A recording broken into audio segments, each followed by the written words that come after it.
Hi అండి అందరికీ. నేను ఈరోజైతే పన్నీర్ కర్రీ చేస్తున్నాననమాట మా సారాలకి. నేను రోజు అప్పుడప్పుడు చేస్తాను కర్రీ. కానీ ఉల్లిపాయ తినరు కాబట్టి టమాటా పేస్ట్ తోటే కర్రీ చేస్తాను. ఈరోజైతే టమాటా కూడా యూజ్ చేయట్లేదు నేను.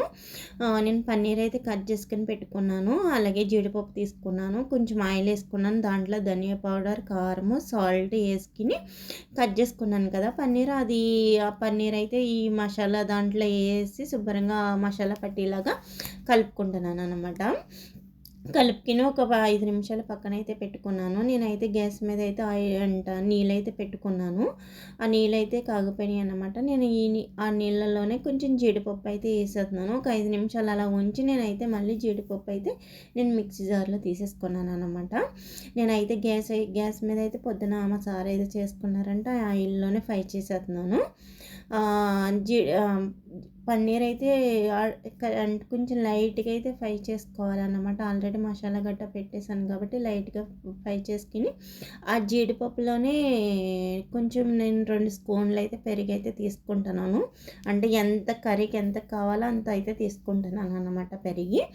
ఆ పెరుగు తీసుకున్నాను, ధనియా పౌడర్, కారము తీసుకున్నాను, సాల్ట్ అయితే తీసుకోలేదన్నమాట. తర్వాత నేను టేస్ట్ చూసాక వేద్దామని ఫ్రై అయితే చేసాను పన్నీరు. ఇంకా నేను అయితే మిక్సీ అయితే పేస్ట్ అయితే చేసుకున్నాను కదా. ఆ పేస్ట్ నేను ఇంకా ఆయిల్ వేయకుండా దాంట్లోనే నేను ఆయిల్ పేకొచ్చేలాగా ఉడకబెడుతున్నాను అనమాట. ఫ్రై చేస్తున్నాను. చూసారా ఆయిల్ పైకి వచ్చేసింది. నేను పన్నీర్ ముక్కలు అయితే దాంట్లో వేసేస్తున్నాను. అలాగే తిక్కగానే కావాలి అనుకుంటే కనుక కొంచెము మగ్గనిచ్చుకోండి శుభ్రంగా. పన్నీర్కి మసాలా అంతా కలిసేలాగా కొంచెం మగ్గనిచ్చుకోండి. కాదు పల్చగా కావాలంటే కొంచెం వాటర్ వేసుకోవచ్చు. దాంట్లోనే వాటర్ వేసుకొని కొంచెం పల్చగా చేసుకోవచ్చు. అదండి ఈరోజైతే టమాటా కూడా యూజ్ చేయకుండా కర్రీ అయితే చేశాను అన్నమాట. ఈ వంటలన్నీ మా సార్ అలా ఆవిడ గారు నేర్పారండి. ఇలా ఉల్లిపాయ తినరు కాబట్టి ఇలా నేర్పేసి వెళ్ళారనమాట నాకు. నేనైతే పన్నీర్ చూసినప్పుడు నాకు తినాలనిపించింది. నేను అందుకే ఒక పక్కన చపాతీల చేత ఇంకో టేస్ట్కి అయితే నేను తిని చూపిస్తున్నాను అన్నమాట మీకు.